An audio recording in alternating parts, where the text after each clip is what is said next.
வணக்கம், நான் பிரபாகரன். நான் சொல்லக்கூடிய தகவல்கள் ஸ்டாக் மார்க்கெட்டுக்கும் பொருந்தும், ஃபாரெக்ஸ் மார்க்கெட்டுக்கும் பொருந்தும்.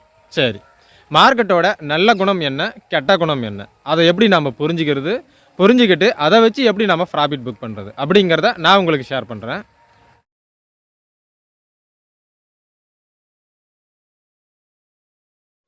முதல்ல மார்க்கெட்டோட கெட்ட குணம் என்ன அப்படிங்கிறத பார்க்கலாம்.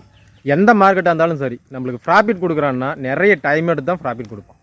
அதுவே லாஸ் கொடுக்கும்போது டைமே எடுத்துக்க மாட்டோம், உடனே லாஸை கொடுத்துருவோம். அதாவது மார்க்கெட்டில் நம்மளுக்கு ஒரு 1000 ரூபாய் ப்ராஃபிட் கிடைக்குது அப்படின்னு வச்சுப்போம். ஒரு ட்ரேடிங் மூலமாகவோ இல்லை ஒரு சில ட்ரேடிங் மூலமாகவோ ஒரு 1000 ரூபாய் ப்ராஃபிட் கிடைக்குது. அதுக்கு 1 மணி நேரம் டைம் எடுக்குது, இல்லை ஒரு நாள் டைம் எடுக்குது, இல்லை ஒரு வாரம் டைம் எடுத்து அந்த 1000 ரூபாய் நம்மளுக்கு ப்ராஃபிட் கிடைக்குது அப்படின்னு வச்சுப்போம். ஆனால் அந்த 1000 ரூபாய் ப்ராஃபிட் கிடைக்கும் போது ஒரு வாரம் டைம் எடுத்துக்கிச்சு. ஆனால் அந்த 1000 ரூபாய் லாஸ் வந்து பார்த்தீங்கன்னா 1 மணி நேரத்துலேயே நெகட்டிவ் ஃப்ளோட்டிங்கில் வந்துடும், ஒரு நாள்லேயே அந்த நெகட்டிவ் ஃப்ளோட்டிங் வந்துடும். அதாவது ஒரு வாரம் கஷ்டப்பட்டு நம்ம ப்ராஃபிட் புக் பண்ணியிருப்போம், ஆனால் அரை மணி நேரத்துக்குள்ளே நெகட்டிவ் ஃப்ளோட்டிங்கில் வரும்போது நம்மளுடைய மனநிலை எப்படி இருக்கும்? அட பாவிகளா, இந்த 1000 ரூபாயை ப்ராஃபிட் புக் பண்ண ஒரு வாரம் டைம் எடுத்துக்கிச்சு, ஆனால் அரை மணி நேரத்துக்குள்ளே அது நெகட்டிவ் ஃப்ளோட்டிங்கில் வந்துடுச்சு அப்படிங்கிற எண்ணத்தில் நம்ம அந்த லாஸை புக் பண்ண மாட்டோம். மார்க்கெட்டில் நிறைய பேர் லாஸ் பண்ணுறதுக்கு மிக மிக மிக முக்கியமான ஒரு காரணம் என்னென்னா இதுதான். நம்ம கஷ்டப்பட்டு ஒரு 1000 ரூபாய் ப்ராஃபிட் புக் பண்ணோம், ஆனால் ஈஸியாக அந்த 1000 ரூபாய் லாஸில் ஆகுது. ஸோ நம்ம வெயிட் பண்ணுவோம், 1000 ரூபாய் 2000 ரூபாய் ஆகும், 4000 ரூபாய் ஆகும், 8000 ரூபாய் ஆகும், ஒரு மிகப்பெரிய லாஸில் கொண்டு போய் விட்டுரும். கரெக்டுங்களா? சரி, இப்போ இதை எப்படி நம்ம அவாய்ட் பண்ணுறது அப்படின்னா, எந்த மார்க்கெட்டாக இருந்தாலும் சரி, ஏதாவது ஒரு கான்செப்டை பேஸ் பண்ணி தான் நம்ம ஆர்டர் பிளேஸ் பண்ணுவோம், இல்லை ஏதாவது ஒரு ஸ்ட்ராட்டஜியை பேஸ் பண்ணியோ இல்லை ஏதாவது ஒரு ட்ரேடிங் மெத்தடை பேஸ் பண்ணி தான் ஒரு ஆர்டரை ஒரு ட்ரேடிங்கை நம்ம பண்ணுவோம்.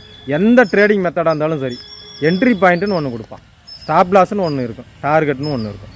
ஆஸ் பர் உங்களுடைய கான்செப்ட், உங்களுடைய ஸ்ட்ராட்டஜி படி வெயிட் பண்ணி ப்ராஃபிட்டை புக் பண்ணுற மாதிரி ஒரே நிமிஷத்தில் உங்களுடைய ஸ்டாப் லாஸ் ஹிட் ஆனாலும் சரி, லாஸை புக் பண்ணிவிட்டு நீ எக்ஸிட் ஆகிடும். நீங்கள் எவ்வளோ கஷ்டப்பட்டு ப்ராஃபிட் புக் பண்ணாலும் சரி, ஒரு நிமிஷத்துலேயே உங்களுடைய ஸ்டாப் லாஸ் ஹிட் ஆகிடுச்சா, இல்லை ஒரு மணி நேரத்துலேயே உங்களுடைய ஸ்டாப் லாஸ் ஹிட் ஆகிடுச்சா, லாஸை புக் பண்ணிவிட்டு எக்ஸிட் ஆகிடுங்க. இதுதான் ஒரே வழி. ஆஸ் பர் உங்களுடைய கான்செப்ட் படி ப்ராஃபிட்டை புக் பண்ணுங்கள், லாஸையும் புக் பண்ணிடுங்க. சரி, அடுத்து மார்க்கெட்டோட நல்ல குணம் என்ன அப்படிங்கிறத பார்க்கலாம். எந்த மார்க்கெட்டாக இருந்தாலும் சரி, ஒரு சின்ன ப்ராஃபிட்டை, ஒரு ரீசனபிளான ப்ராஃபிட்டை மார்க்கெட் கிட்ட வந்து நீங்கள் எதிர்பார்த்தீங்க அப்படின்னா அது மிகப்பெரிய ப்ராஃபிட்டை உங்களுக்கு கொடுக்கும். அதுவே நீங்கள் மிகப்பெரிய ஒரு ப்ராஃபிட் எனக்கு வேணும், 50%, 100%ன்னு சொல்லிட்டு ஒரு பெரிய ப்ராஃபிட் எனக்கு வேணும் அப்படின்னு சொல்லிட்டு மார்க்கெட் கிட்ட வந்து நீங்கள் எதிர்பார்த்தீங்கன்னாக்கா அது மிகப்பெரிய லாஸாக தான் கொடுக்கும். எப்படி அப்படின்னா, மந்த்லி வைஸ் பார்க்கும்போது ஒரு 5% எனக்கு கிடச்சா போதும், இல்லை ஒரு 10% எனக்கு ப்ராஃபிட் கிடச்சா போதும் அப்படிங்கிற மாதிரியான ஒரு சின்ன ப்ராஃபிட்டை, ஒரு ரீசனபிளான ப்ராஃபிட்டை நீங்கள் மார்க்கெட்டில் எதிர்பார்த்தீங்க அப்படின்னாக்கா அது 2 மடங்கு 3 மடங்கு ஒரு மிகப்பெரிய ப்ராஃபிட்டை கொடுக்கும். அதுவே இல்லை, நான் ஒரு வாரத்தில் எனக்கு 50% வேணும், ஒரு மாதத்தில் என்னுடைய அக்கௌண்ட்டை டபுள் பண்ணிடணும், இல்லை டெய்லி எனக்கு 10% ப்ராஃபிட் வேணும் அப்படின்னு சொல்லிட்டு நீங்கள் எதிர்பார்த்தீங்க அப்படின்னா அது மிகப்பெரிய லாஸை உங்களுக்கு கொடுத்துரும். நான் சொல்லக்கூடிய தகவல்கள் எல்லாமே என்னுடைய சொந்த ட்ரேடிங் எக்ஸ்பீரியன்ஸ்லேருந்து நான் உங்களுக்கு ஷேர் பண்ணுறது. அப்போது நீங்கள் ஒரு ட்ரேடிங் பண்ணுறீங்க அப்படின்னாக்கா அந்த ட்ரேடிங்கில் டார்கெட்டை செட் பண்ணுங்கள், ஆனால் மார்க்கெட்டுக்கு டார்கெட்டை செட் பண்ணாதீங்க. எனக்கு வந்து ஒரு 5% போதும், 10% போதும் அப்படிங்கிற மாதிரியான ஒரு ரீசனபிளான ப்ராஃபிட்டை நீங்கள் எதிர்பார்த்தீங்க அப்படின்னாக்கா அது 20%, 30%, 50% ப்ராஃபிட் கூட கொடுக்கும். சரி, அதிகமான ப்ராஃபிட்டை எதிர்பார்க்காமல் இருக்க என்ன பண்ணும் அப்படிங்கிறத நான் உங்களுக்கு சொல்கிறேன். உங்களுடைய கான்செப்ட், உங்களுடைய ஸ்ட்ராட்டஜி, உங்களுடைய ட்ரேடிங் மெத்தட் என்ன ப்ராஃபிட் கொடுக்குதோ அதை ஏற்றுக்கோங்க. அது 100% கொடுத்தாலும் சரி அதை ஏற்றுக்கோங்க. 10% தான் கொடுக்குது அப்படின்னாலும் ஏற்றுக்கோங்க.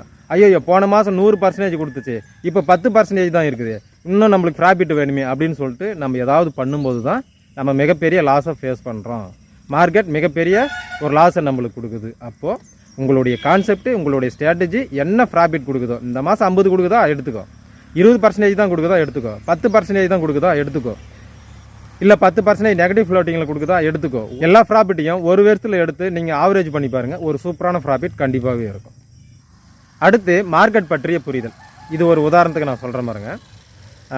காதலன் காதலி, இல்லை கணவன் மனைவி, இல்லை அம்மா அப்பா, இல்லை அண்ணன் தம்பி, இல்லை அக்கா தங்கச்சி, தாத்தா பாட்டி, ஸோ இந்த மாதிரி எந்தவித ஒரு உறவு முறையாக வேணாலும் இருந்துட்டு போட்டோம், அவங்களுக்குள்ளார எந்த அளவுக்கு புரிதல் இருக்கோ, அண்டர்ஸ்டாண்டிங் இருக்கோ, அதை பொறுத்து தான் அவங்களுடைய ரிலேஷன்ஷிப் பலமாக இருக்கும்.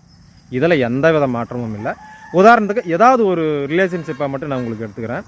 இப்போ கணவன் மனைவி, ஸோ கணவனாக இருக்கட்டும் இல்லை மனைவியாக இருக்கட்டும், ஸோ எதுக்கு இவன் கோவப்படுவான், எப்போ கோவப்படுவான், எதுக்காக கோவப்படுவான், இல்லை எதுக்காக சந்தோஷமாக இருப்பான், இல்லை எப்போ சந்தோஷமாக இருப்பான், எப்போ இவன் எப்படி நடந்துக்குவான், அதே போல் தான் மனைவியும். ஸோ எப்போ இவன் கோவப்படுவா, எப்போ இவன் சந்தோஷமாக இருப்பா, எதுக்கு விட்டு கொடுப்பா, எதுக்கு விட்டு கொடுக்க மாட்டா, இவளுக்கு என்ன பிடிக்கும் என்ன பிடிக்காது. ஸோ இந்த மாதிரியான விஷயங்களை 2 பேருக்குள்ளே இருக்கிற புரிதல் தான் அந்த ரிலேஷன்ஷிப்பை பலப்படுத்தும். இப்போ இந்த ஒரு புரிதல் வேணும் அப்படின்னாக்கா 1 மாதம் டைம் எடுத்துக்கலாம், இல்லை 3 மாதம், 6 மாதம், இல்லை 1 வருஷம் கூட டைம் எடுத்துக்கலாம், இல்லை 5 வருஷம் 10 வருஷம் கூட டைம் எடுத்துக்கலாம்.